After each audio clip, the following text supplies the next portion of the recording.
Assalamualaikum warahmatullahi wabarakatuh. Innal hamdalillah nahmaduhu wa nasta'inuhu wa nastaghfiruh wa na'udzu billahi min syururi anfusina wa min sayyiati a'malina. Man yahdihillahu fala mudhillalah wa man yudlil fala hadiyalah.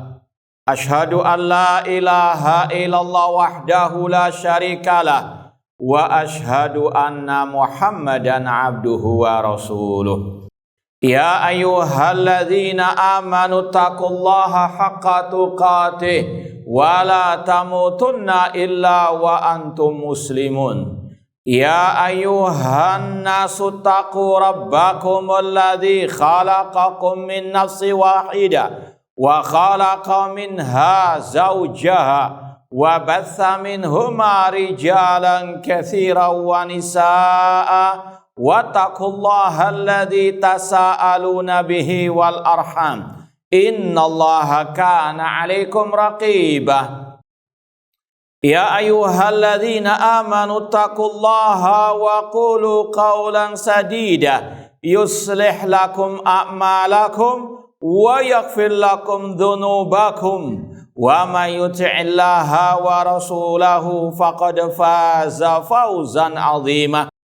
Amma ba'd, fa inna asaqal hadits kitabullah wa khairal hadi hadi Muhammadin sallallahu alaihi wasallam wa syarrul umuri muhdatsatuha wa kullu muhdatsatin bid'ah wa kullu bid'atin dhalalah wa kullu dhalalatin finnar.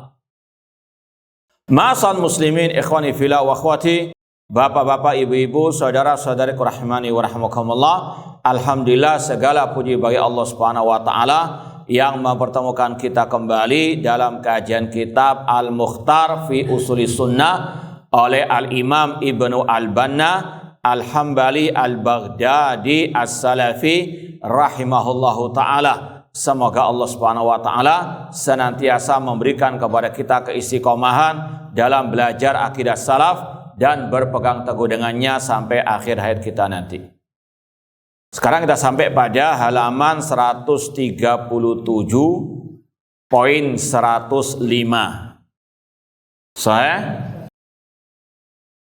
Masih berkaitan dengan ringkasan kitab tauhid dari Sahih Al-Bukhari.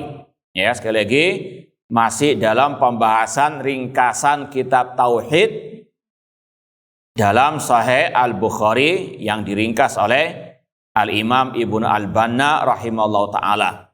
Wa qala, Imam Bukhari rahimahullah berkata, bab wa kana arshuhu 'alal ma', dan arasy-Nya Allah di atas air. Surat Hud ayat ke-7. Dan beliau lanjutkan dengan surat At-Taubah 129, wa huwa rabbul arsyil azim, dan dia Allah Rabbnya al-arsh yang agung. Ma'asal muslimin ikhwani fillah wa akhwati rahimani wa rahimakumullah. Di dalam bab ini Imam Al-Bukhari rahimahullah pertama kali ingin menjelaskan kepada kita tentang al-arsh, ya. Tentang apa? Al-arsh. Yang mungkin perlu diperhatikan, perlu dijelaskan di sini bahwasanya arsy adalah makhluk ciptaan Allah, ya. Kalau antum ditanya arsy itu makhluk atau bukan, jawabnya apa? Wallahu a'lam. Hah? Nah, iya, itu suruh belajar akidah lagi yang mengatakan wallahu a'lam. Paham ya? Taib. Arsy adalah makhluk, ya, ciptaan Allah Subhanahu wa taala. Seperti dalam ayat yang kedua, Rabbul Arsy, Allah Rabbnya al-arsh. Sama dengan Rabbul Alamin. Al-Alamin makhluk. Al-Arsh juga apa? Makhluk. Yang kedua yang perlu catat atau mungkin perlu dijelaskan bahwasanya arsy adalah makhluk yang pertama Allah ciptakan. Seperti dalam hadis riwayat Muslim, Rasulullah SAW bersabda, "Innallaha kataba maqadirul khalaik qabla an yakhluqas samawati wal arda bi khamsina alfasana wa kana arsyuhu 'alal ma." Sesungguhnya Allah mencatat takdir semua makhluk 50.000 tahun sebelum penciptaan langit dan bumi, dan arsy-Nya Allah di atas air atau sudah ada di atas air. Sama dengan ayat ini, wa kana arsyuhu 'alal ma. Meskipun ada pendapat yang lain, cuma itu yang tidak sahih, yaitu al-qalam, pena takdir, kata sebagian ulama yang pertama Allah ciptakan. Namun itu tidak benar, ya. Meskipun mereka pakai dalil hadis awwala ma khalaqallahu al-qalam faqala uktub. Sebagian mentafsirkan memahami pertama kali Allah ciptakan adalah al-qalam. Ini menurut pendapat yang kedua, cuma tidak benar. Kenapa? Karena hadis itu sebetulnya kata-kata yang paling benar tadi, awwala ma khalaqallahu al-qalam faqala uktub. Ketika pertama kali Allah menciptakan qalam, pena takdir, Allah berkata. Itu yang benar dari pengertian awwala ma khalaqallahu, pakai fata awwala. Bukan awwalu ma khalaqallahu al-qalam, bukan. Paham? Itu yang wallah alam. Sekali lagi, meskipun ini juga khilaf di antara ulama ahlussunnah, tidak melazimkan at-tabdi' atau at-tadlil. Cuma yang benar, arsy adalah makhluk yang pertama Allah ciptakan.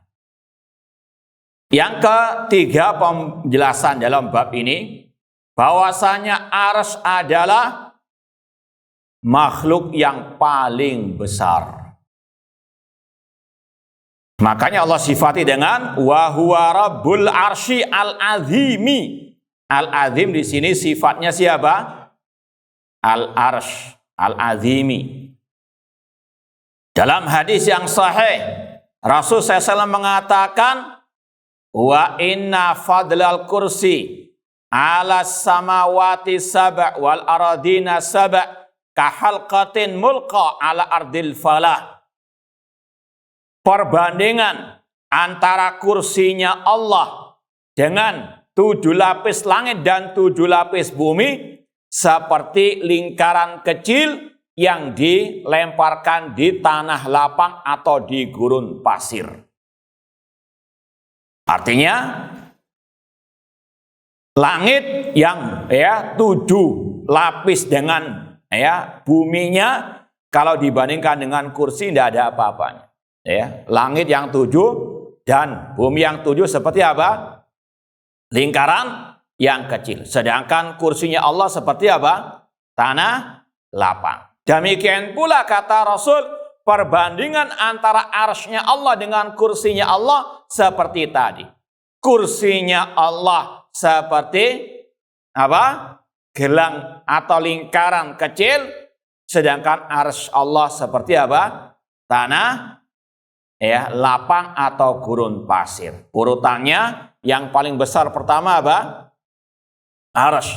Yang kedua kursi, dan yang ketiga 7 lapis langit dan 7 lapis bumi. Dan sudah mungkin pernah kita sampaikan, al-kursi itu maudhi'ul qadamain. Kursinya Allah itu ditafsirkan oleh Abdullah bin Abbas tempat 2 telapak kaki Allah. Ya, nanti antum bisa lihat penjelasannya dalam tafsir Ibnu Katsir tentang ayat kursi, wasi'a kursiyus samawati wal ard. Paham ya? Kemudian penjelasan yang berikutnya tentang arsy apa? Yang keberapa? Yang keempat, arsy adalah makhluk Allah yang paling tinggi. Dalilnya ini kita sebut hari Selasa lalu kalau nggak salah. Idza sa'altumullaha fas'alu al-firdaus fa innaha a'lal jannah wa awsatuha wa fawqaha arsyur rahman.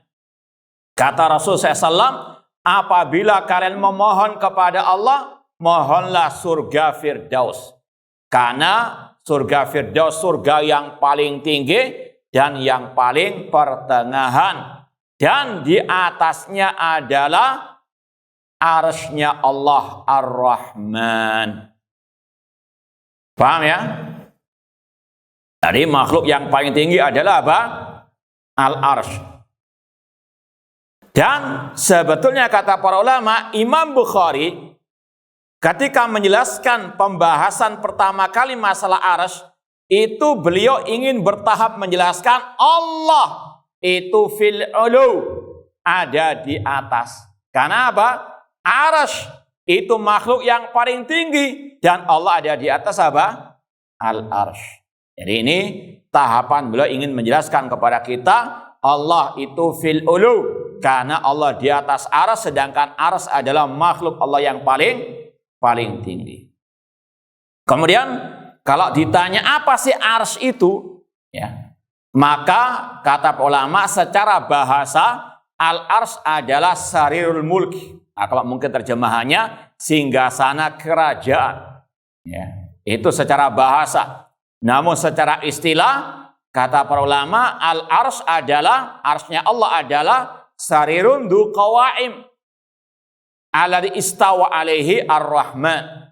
Bahwasanya arsy adalah singgasana yang mana Allah Subhanahu wa taala berada di atasnya. Dan ini termasuk tadi kekhususan al-arsy, keistimewaan al-arsy. Yang pertama makhluk yang paling tinggi, yang pertama Allah ciptakan yang paling besar, dan istimewanya lagi Allah istawa di atasnya, tinggi di atasnya. Kalau mau ditambahkan tadi apa? Arsy adalah singgasana yang dzu qawaim, yang ada apa? Penyangga-penyangganya. Sebagaimana dalam hadis tentang Nabi Musa alaihissalam ketika Rasul dibangkitkan, faida Musa au kama qala sallam mumsikun biqaimatin min qawaid arsy. Ketika Rasul dibangkitkan pada hari kiamat, beliau melihat Nabi Musa apa? Memegang salah satu tiang penyangga apa? Qaimah min qawaimi al-arsy. Ini yang dijelaskan Pak ulama tentang definisi al-arsy. Kemudian ikhwani fillah wa akhwati rahimani wa rahmakumullah, Imam Bukhari kemudian membawakan ucapan Abul Aliyah dari kalangan tabi'in. Wa qala Abul Aliyah istawa ila sama ay irtafa'a. Abul Aliyah mengatakan tentang surat Al-Baqarah 29, istawa ila sama artinya irtafa'a, tinggi. Allah tinggi di atas langit, fasawwahunna ay khalaqahunna, dan Allah menciptakan langit.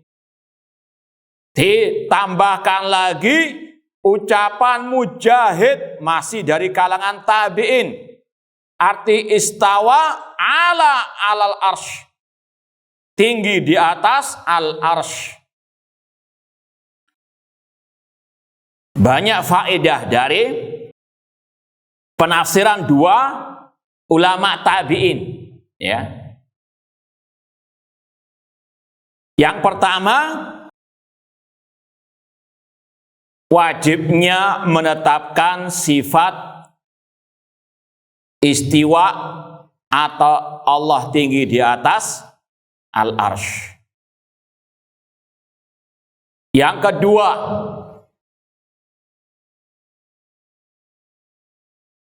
tafsir yang benar dari istawa ila atau istawa ala adalah al-ulu wal irtifa atau ala wartafa.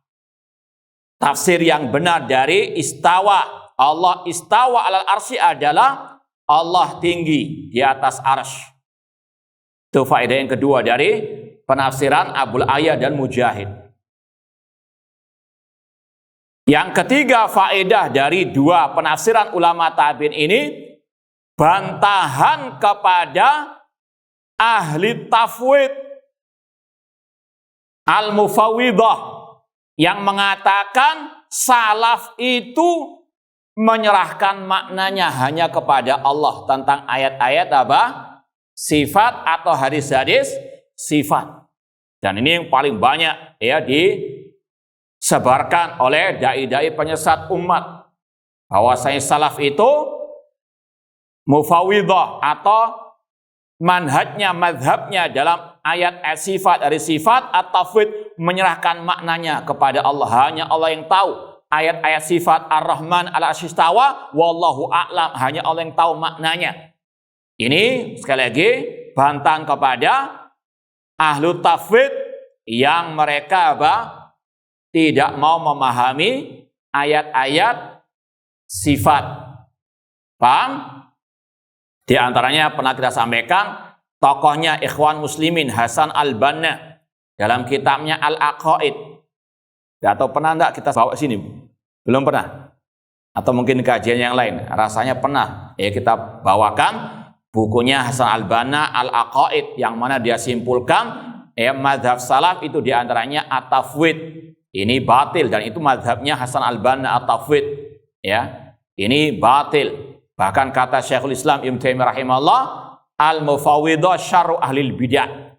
Kelompok tafwid itu sejelek-jeleknya ahli al-bid'ah. Dan ini sudah pernah kita sampaikan. Kenapa dikatakan syarru ahlil bid'ah? Karena konsekuensi dari ucapannya yang mengatakan hanya Allah yang tahu ayat sifat itu bentuk at-tajhil, menuduh Rasul jahil terhadap ayat-ayat Al-Quran, terutama tentang sifat-sifat Allah. Demikian pula mengatakan para sahabat jahil, para tabi'in, tabi'ut tabi'in jahil terhadap ayat-ayat sifat. Makanya mereka juga dinamakan ahlut tajhil. Ya, kalau dalam bahasa para ulama al-mufawwidah nama lainnya ahlut tajhil, karena mereka menuduh apa? Rasul itu jahil terhadap ayat sifat. Na'udzubillahi min dzalik. Demikian pula kelaziman ucapan mereka mengatakan ada kontradiksi dalam Al-Quran. Al-Quran mengatakan afala yatadabbarul Al-Quran. Tidakkah mereka mentadabbur Al-Quran? Sedangkan banyak ayat Al-Quran yang tidak bisa dipahami. Na'udzubillahi min dzalik. Al-Quran mengatakan syahr ramadhan alladzi unzila fil Quran hudal linnas. Al-Quran petunjuk bagi manusia. Namanya petunjuk itu jelas. Namun kata mereka tidak jelas, tidak bisa dipahami ayat-ayat tentang apa? Sifat. Na'udzubillahi min dzalik. Makanya tadi kata Syekhul Islam, al-mufawwidah syarru ahli al-bid'ah. Itu faedah yang ketiga, bantahan kepada ahlu at-tafwid. Yang keempat, bantahan kepada ahli takwil atau al-jahmiyah, entah yang tulen ataupun yang setengah-setengah jahmiyahnya, yaitu al-asy'ariyah yang mentafsirkan, mentakwilkan istawa dengan istaula, menguasai. Ini tafsirnya para tabi'in, mentafsirkan istawa ala wartafa, bukan istaula, menguasai. Dan yang aneh, sebagian mereka rajin ngaji Sahih Bukhari. Nggak tahu pas kajian kitab tauhid yang dibawakan Imam Bukhari, dilompati atau gimana, ya? Atau ini cetakan Wahabi. Cetakan mereka nggak ada gininya. Na'udzubillahi min dzalik. Itu kan tuduhan mereka, katanya Wahabi membuat kedustaan, ngarang-ngarang, nyetak-nyetak sendiri Sahih Bukhari, Sahih Muslim. Na'udzubillahi min dzalik. Nggak tahu cetakan mereka ada nggak? Kitab tauhid Sahih Bukhari, ucapan Abul Aliyah ini. Nah, intinya ini bantahan kepada orang-orang yang mentafsirkan istawa dengan istaula, menguasai. Kemudian yang berikutnya, ini bantahan kepada yang menuduh tadi salaf mufawwidah tidak mau memahami apa? Ayat-ayat sifat. Tafsir Abul Aliyah, Mujahid ini membantah orang-orang yang mengatakan mazhab salaf itu mufawwidhah. Bedanya dengan yang keberapa tadi? Ketiga ya. Itu bantahan kepada orang-orang yang mengatakan wallahu alam apa makna istawa. Paham ya? Kalau yang ini lebih tegaskan bagi yang mengatakan salaf itu mufawwidhah. Paham? Nah. Ma'asal muslimin ikhwani fillah wa akhwati rahimani wa rahmakumullah.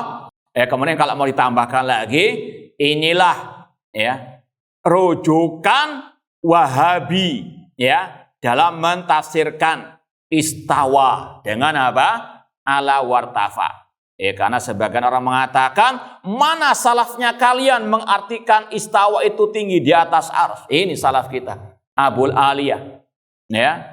Adapun salaf mereka yang mentafsirkan istawa dengan istaula adalah kelompok Al-Jahmiyah. Baik, ini faedah yang sebetulnya luar biasa dari tafsir Abil Aliyah istawa ila sama makna irtafa'a. Demikian pula Mujahid mengartikan istawa ala al-arsh. Kemudian waqala Ibnu Abbas al-Majid maknanya al-Karim. Ini wallahu alam berkaitan dengan surat Al-Buruj ya. Dzul Arsy Al-Majid. Alhamdulillah sudah pernah kita kaji dalam tafsir surat Al-Buruj, ada dua apa? Qiraah Dzul Arsy Al-Majidu dan Dzul Arsy Al-Majidi.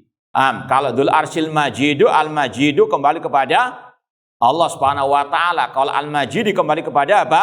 Al-Arsy. Ini mirip dengan tadi Rabbul Arsyil Azim. Dan kata para ulama, sebagian ulama mengatakan Al-Majid, Al-Majidu menunjukkan akan si'atul arsy.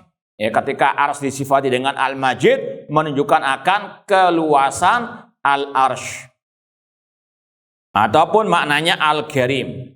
Kemudian wal wadud, ini berkaitan dengan ayat sebelumnya. Apa itu? Wa huwal ghafuru al-wadud dzul arsy al-majid. Ini sebenarnya tidak terlalu bersambung dengan pembahasan ini. Yuqalu hamidun majid ka'anna fa'ilun min majid mahmudun min hamid. Al-wadud itu maknanya al-habib yang dicintai. Dari kata-kata al-wud, al-wud itu nau'un minal mahabbah seperti al-khullah. Namun al-khullah yang lebih apa? Tinggi. Hamidun majid, majid maknanya mahmudun yang dipuji. Wallahu a'lam. Kemudian Imam Bukhari rahimahullah membawakan beberapa riwayat. Ini sekali lagi ringkasan ya. Kalau antum baca Sahih Bukharinya langsung, panjang hadis-hadisnya. Wa rawa haditsa Imran bin Husain anin Nabi sallallahu alaihi wasallam. Imam Bukhari meriwayatkan hadis Imran bin Husain radhiyallahu anhu dari Nabi SAW. Penggalannya, potongannya, kanallahu walam yakun syai'un qabalahu. Allah sudah ada sebelum sesuatu itu ada. Ya. Ini yang disebut dengan namanya al-awwalu. Dalam hadis Rasul mentafsirkan antal awwalu falaysa qablaka syai'. Ya Allah, engkau adalah yang maha pertama, tidak ada sesuatu sebelummu. Nah, ini adalah apa? Makna Allah huwal awwalu. Seperti dalam surat Al-Hadid, huwal awwalu wal akhiru wal dhahiru wal batin. Wa kana arsyuhu 'alal ma'. Ini yang disampaikan tadi dalam ayat wa kana arsyuhu 'alal ma', ya. Dan arsy-Nya Allah di atas air. Tsumma khalaqas samawati wal arda. Kemudian Allah menciptakan langit dan bumi. Ini yang kita sampaikan tadi, arsy makhluk yang pertama Allah apa? Ciptakan. Wa kataba fi dzikri kulli syai', dan Allah mencatat dalam Lahul Mahfud. Az-Zikr artinya Lahul Mahfud, segala sesuatu. Innallaha kataba maqadiril khalaiq qabla an yakhluqas samawati wal ard. Ya, intinya pembahasan wa kana arshuhu alal ma. Kemudian riwayat berikutnya, qala Imam Bukhari berkata, wa haddatsana Iyash ibnul Walid qala haddatsana Waqi' anil A'mash an Ibrahim at-Taimi an Abi Dzar radhiyallahu taala anhu qala sa'altu an-nabiyya sallallahu alaihi wasallam an qaulihi ta'ala wasyamsu tajri li mustaqarrin laha. Abi Dzar radhiyallahu anhu berkata, aku pernah bertanya kepada Nabi SAW tentang firman-Nya. Surat apa ini? Pura-pura nggak hafal lah. Nah, malam Jumat deh. Baik. Wasyamsu tajri li mustaqarrin laha. Qala mustaqarruha tahtal arsy. Rasul mengatakan tempat beredarnya matahari itu di bawah arsy-Nya Allah Subhanahu wa taala. Ini untuk lebih menegaskan makhluk Allah yang paling tinggi adalah apa? Al-arsy, ya. Kalau mau diurutkan, yang pertama langit dan bumi, ya, kemudian di atasnya adalah apa? Bukan, itu secara apa? Secara besarnya, bukan urutan tingginya. Paham? Kemudian tadi setelah langit ada surga dengan tingkatan-tingkatannya, yang paling tinggi surga apa? Firdaus, ya. Kemudian surga Firdaus di atasnya adalah arsy-Nya Allah Subhanahu wa taala, dan di bawahnya arsy ada air. Cuma jangan tanya kaifiyahnya, masalah hal yang gaib. Kemudian tadi di bawahnya adalah apa? Asy-syams. Wallahu taala alam. Ma'asal muslimin ikhwani fillah wa akhwati rahimani wa rahmakumullah. Itu poin 105 yang intinya berkaitan dengan sifat istiwa Allah di atas arsy, dan arti istiwa adalah apa? Ala wartafa, Allah tinggi di atas arsy. Bismillah. Kita lanjutkan poin 106. Waqal babu qaulillahi ta'ala wujuhu yawma idin nadhira ila rabbiha nadhira. Imam Bukhari berkata, bab firman Allah surat Al-Qiyamah, wajah-wajah orang yang beriman pada hari itu, hari kiamat, berseri-seri kepada Rabb-Nya lah mereka melihat. Dan insya Allah sudah kita sering sampaikan, akidah Ahlussunnah mengatakan orang yang beriman di surga itu melihat wajah Allah Subhanahu wa taala. Ayatnya banyak, hadisnya demikian mutawatir. Di antara ayatnya surat Al-Qiyamah ini, demikian pula dalam surat apa? Yunus. Allah mengatakan lilladzina ahsanul husna wa ziyadah. Orang-orang yang berbuat baik, bagi mereka al-husna, kata Rasul, ay al-jannah, surga, wa ziyadah, tambahannya yaitu apa? Melihat kepada wajah Allah Subhanahu wa taala di surga. Demikian pula dalam surat Al-Mutaffifin, kalla innahum ar-rabbim yauma idin lamahjubun, sekali-kali tidak, sesungguhnya mereka orang-orang kafir terhijabi dari Rabb mereka. Imam Syafi'i rahimahullah mengatakan ketika mereka terhijabi melihat Allah dalam keadaan Allah murka, yaitu kepada orang kafir, maka makna sebaliknya Allah akan apa? Dilihat oleh orang-orang yang beriman dalam keadaan Allah ridha. Kalau enggak sama-sama melihat, apa bedanya antara orang kafir dengan orang apa? Mukmin.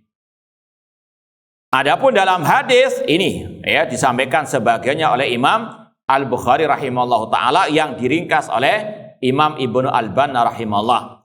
Qala haddatsana Amr bin Aun, qala haddatsana Khalid wa Hushaim an Ismail an Qais an Jarir radhiyallahu anhu qala kunna julusan inda Nabi sallallahu id nadhara ilal qamari lailatal badr qala innakum satarawna rabbakum kama tarawna hadzal qamar la tudamuna fi ru'yatihi. Kata Jarir bin Abdullah radhiyallahu anhu, kami dahulu pernah duduk bersama Rasulullah SAW, ketika itu beliau melihat kepada rembulan di kala purnama seraya bersabda, sesungguhnya kalian akan melihat Rabb kalian sebagaimana kalian melihat bulan ini, dan kalian tidak saling berdesak-desakan dalam melihatnya. Artinya terang benderang melihat Allah Subhanahu wa taala di surga. Semoga Allah Subhanahu wa taala menganugerahkan kepada kita kenikmatan melihat wajahnya di surga kelak. Dan ini inti pembahasan bab ini, ya. Innakum satarawna rabbakum. Ahlussunnah meyakini orang-orang beriman, para penghuni surga melihat Rabb mereka, melihat wajah Allah dengan mata kepala mereka. Bahkan dalam riwayat dikatakan bi absarikum, dengan mata kepala kalian. Ini untuk membantah kelompok Al-Jahmiyah, Al-Mu'awwilah yang mengatakan melihat wajah Allah dengan mata hati. Ya, untung bukan mata kaki. Paham? Namun itu takwilnya mereka. Padahal ayatnya jelas, wujuhu yaumaidin nadhirah. Wajah-wajah mereka pada waktu itu berseri-seri, kepada Rabb-nya lah mereka melihat. Ketika digandengkan melihat kepada wajah, berarti yang melihat apa? Mata kaki atau mata tangan? Mata kepala. Namun itulah ahlu takwil iso ingles, paham? Nah, takwil-takwilnya apa? Ada-ada aja. Faida istata'tum alla tughlabu ala salatin qabla tulu'i syamsi wa salatin qabla ghurubi syams faf'alu. Jika kalian sanggup untuk tidak ketinggalan salat sebelum terbitnya matahari, salat subuh, salat fajar, dan salat sebelum tenggelamnya matahari, salat apa? Al-asr, maka lakukanlah. Wallahu alam, kata para ulama, ini salah satu kiat meraih nikmat yang terbesar, yaitu betul-betul memperhatikan salat subuh dan salat apa? Al-asr. Nah, wasaqalau salasa turuq, kemudian Imam Bukhari membawakan 3 jalan dari hadis tersebut, ya. Kemudian tambahkan lagi hadis warawa hadisa Abi Hurairah radhiyallahu anhu anna nasa qalu ya Rasulullah hal nara rabbana. Kata Abu Hurairah radhiyallahu anhu, manusia, para sahabat bertanya, ya Rasulullah, apakah kita akan melihat Rabb kita? Wasaqal hadis bituli, kemudian disebutkan hadisnya panjang lebar. Wa fihi, di antaranya sabda beliau, fayatihimullah fi suratihi allati ya'rifuna. Lalu Allah pun datang kepada mereka dalam rupa bentuk yang mereka kenal, yang mereka ketahui. Ini sedikit tambahan pembahasan tentang suratullah, suratul Rahman. Ahlussunnah wal Jamaah sepakat menetapkan lillahi surah. Allah memiliki rupa ataupun bentuk. Dalam hadis ini dalilnya fayatihimullah fi suratihim. Demikian pula dalam hadis khalaqallahu Adam ala suratihi. Allah menciptakan Nabi Adam sesuai dengan apa? Rupa bentuknya. Dan ini sebetulnya sama dengan pembahasan sifat wajah, sifat tangan, sifat al-qadamain, sifat ar-rijl bagi Allah. Tetapkan sesuai dengan dohirnya, tanpa diserupakan dengan makhluk, tanpa dibagaimanakan, tanpa ditakwil-takwilkan. Itu yang harus dipahami. Ini sekali lagi surati. Kemudian kalau mungkin mau dibahas lagi, apa makna hadis tadi? Khalaqallahu Adam ala surati. Allah menciptakan Nabi Adam sesuai dengan rupanya. Bahwasanya Nabi Adam Allah ciptakan dan juga anak-anaknya manusia itu punya sifat sami wal basir. Paham? Faja'alnahu sami'an basira. Manusia punya wajah. Paham? Ini namanya apa? Allah khalaqa Adam ala surati. Allah punya wajah, namun berbeda dengan wajahnya apa? Adam dan juga manusia. Allah punya pendengaran, punya penglihatan, namun beda dengan penglihatan dan pendengaran apa? Cuma tadi khalaqallahu Adam ala suratihi. Itu maksud daripada Allah menciptakan Adam sesuai dengan surahnya, bahwasanya Adam punya sam'an wa basar, Nabi Adam punya wajah dan seterusnya. Namun beda antara apa? Al-Khaliq dengan makhluk. Kemudian tadi Allah menciptakan Adam ala suratihi. Ini yang pernah kita bahas pada kajian hari Rabu. Di antara yang keliru dalam pembahasan ini Ibnu Khuzaimah rahimahullah. Meskipun ini bukan dalam masalah usulu al-aqidah, makanya beliau tidak dikatakan mubtadi. Meskipun beliau mentakwilkan surati ala surati Adam. Ya, yang benar yang dikatakan oleh para ulama Ahlussunnah suratillah. Ya, sebagaimana dalam hadis ini. Ya, Allah fayatihimullah fi surati lillahi surah. Lakin la tushbiru surata al-makhluqin.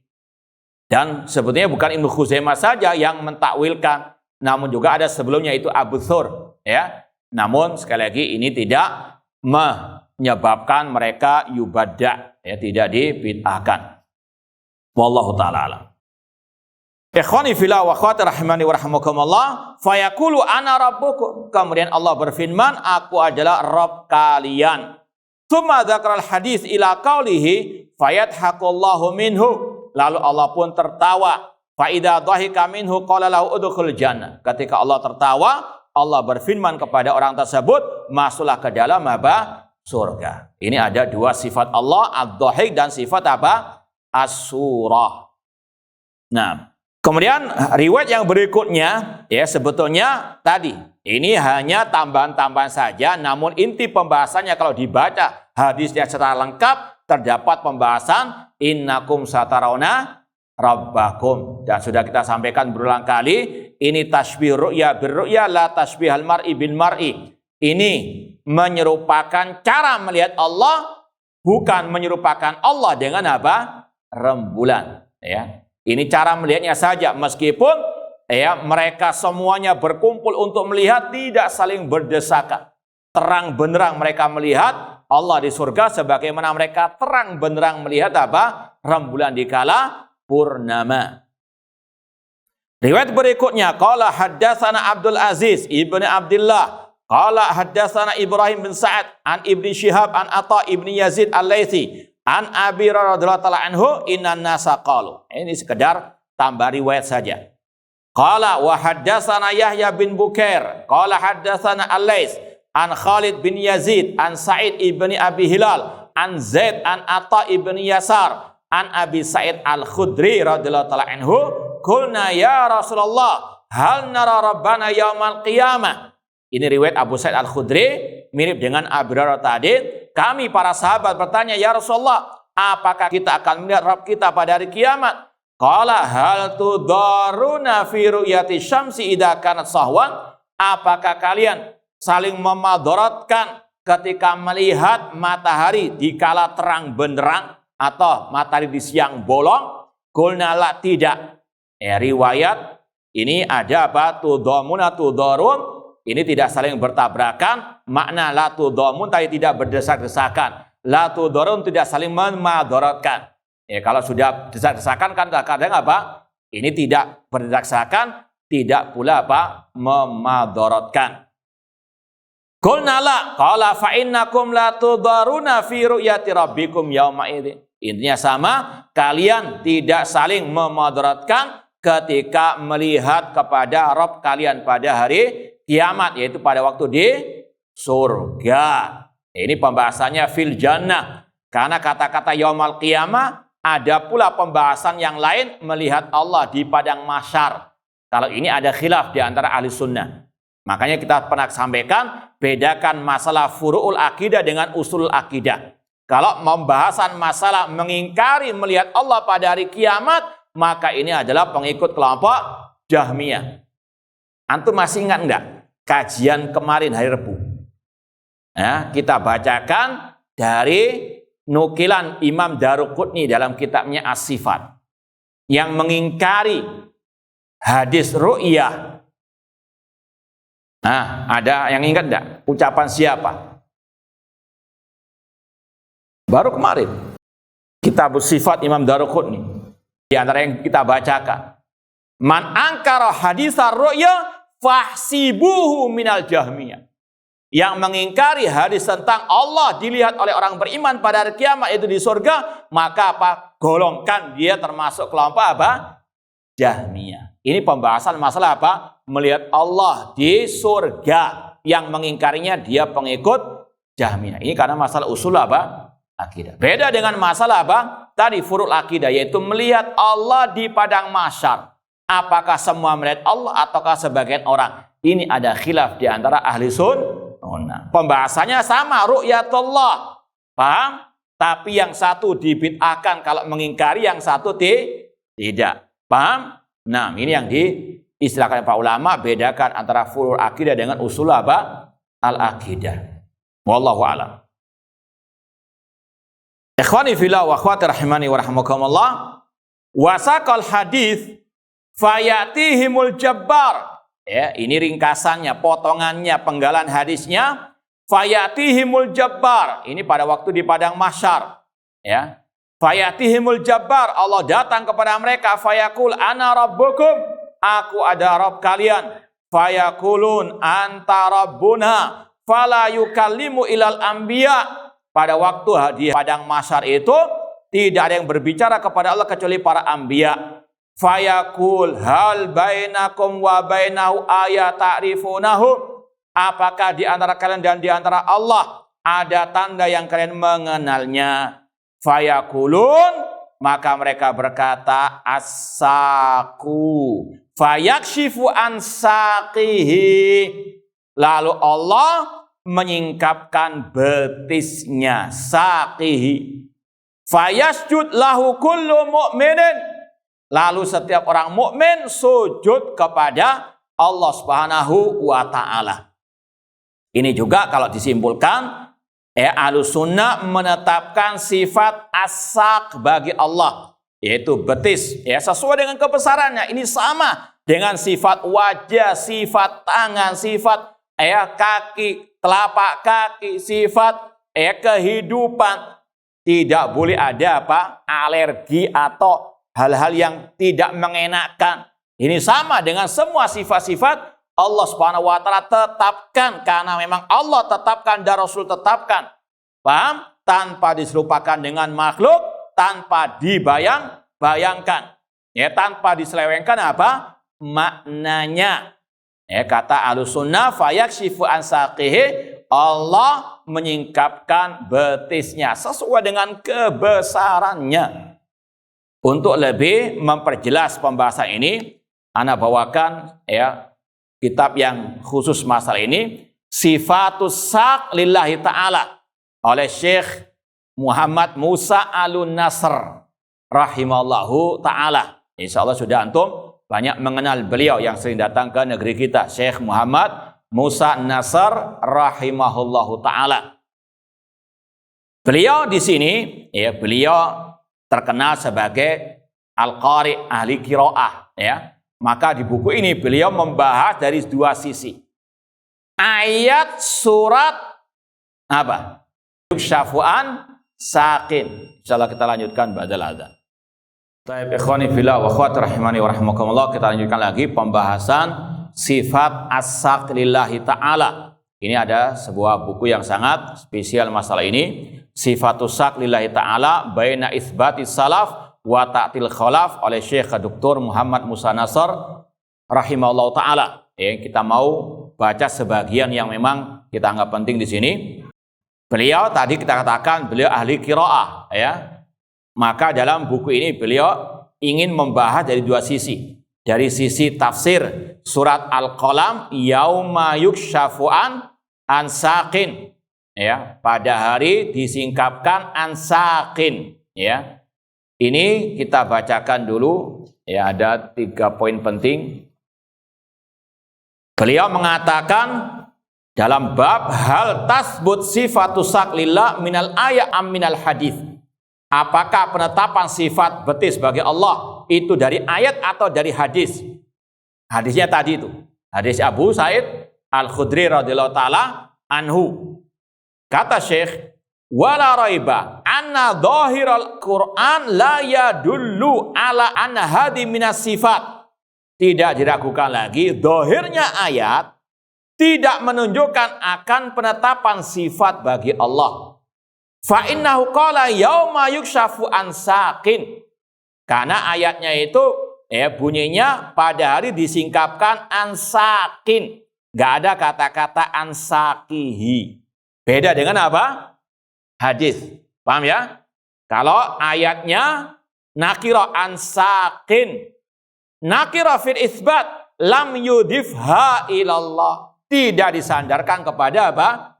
Allah. Walam yakul an saqihi. Allah tidak mengatakan yauma yukshafu an saqihi. Beda redaksinya dengan apa? Al hadis.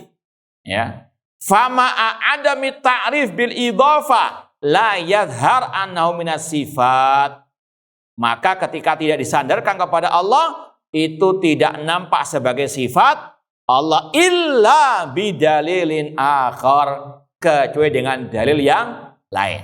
Intinya tadi, secara dohirnya memang ayatnya nggak berkaitan dengan sifat Allah. Ini mengapa disampaikan oleh beliau dan kita sampaikan juga di sini, agar tidak ada kata-kata bahwasanya ayat tersebut tidak menetapkan sifat sak bagi Allah. Kita katakan iya memang, tapi apa? Hadis yang menyatakan sifat sak bagi Allah. Itu kalau ada yang mengatakan apa?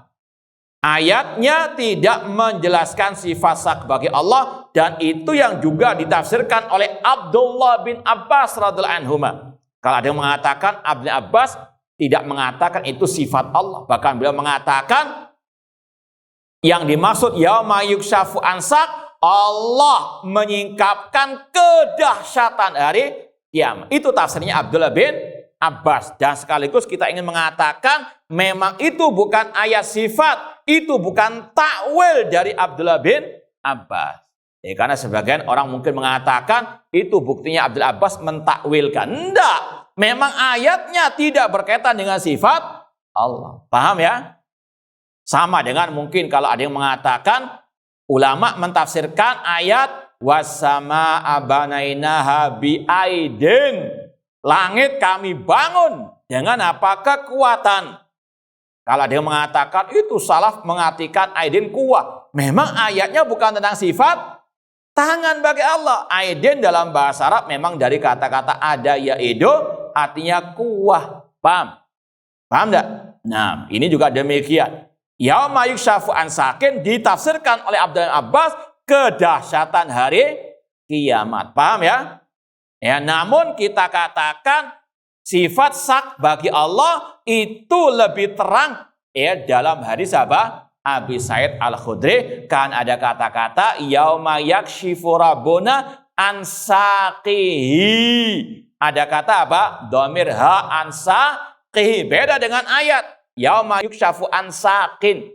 Paham ya? Nah. Kemudian Imam Asy-Syaukani rahimahullah berkata, wa qad aghnana Allah subhanahu fi tafsiri hadil ayah bima sahha an Rasul SAW kama arafta.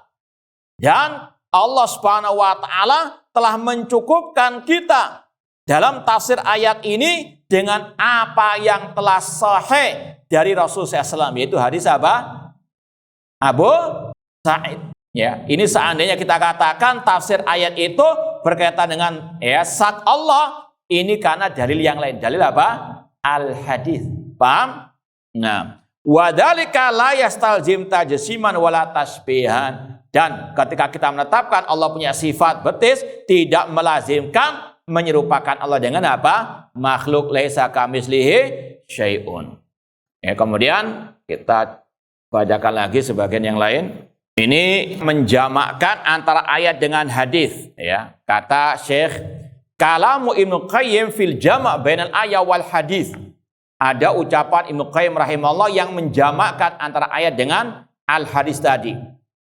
Ibnu Qayyim mengatakan walladzina athbatu dzalika sifatan kal yadain wal isba' lam yakhudhu dzalika min dhahiril Qur'an. Ulama-ulama Ahlussunnah yang menetapkan sifat sak betis bagi Allah, sebagaimana mereka menetapkan sifat kedua tangan, sifat jari jemari bagi Allah, mereka tidak mengambil dalil penetapan sifat sak dari Quran. Paham ya? Karena memang ayatnya tadi bentuknya apa? Nakirah, tidak ada kata-kata ansaqihi, nggak ada, ansakin saja. Paham? Wa innama asbatu bi hadisi Abi Sa'id Al-Khudri al-muttafaq ala sihhatihi.